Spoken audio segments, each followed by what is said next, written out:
Hello, in this video I'm gonna show you how you can enable and disable NFC on Motorola Edge 50 Pro. In order to make sure that the NFC is enabled or disabled, we need to head to the settings.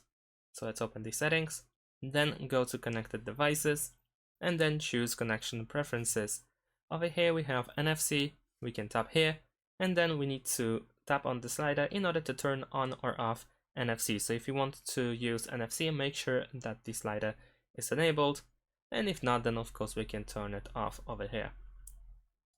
In addition to that, we can also open the quick access over here, like so. Once we have these buttons, we can simply scroll until we find the NFC option, which should be somewhere over here, and you can also turn it on or off quickly by tapping this button over here. If this feature is missing, you can tap on this pen, and then you should be able to find it somewhere over here where you can hold and drag to add to the menu.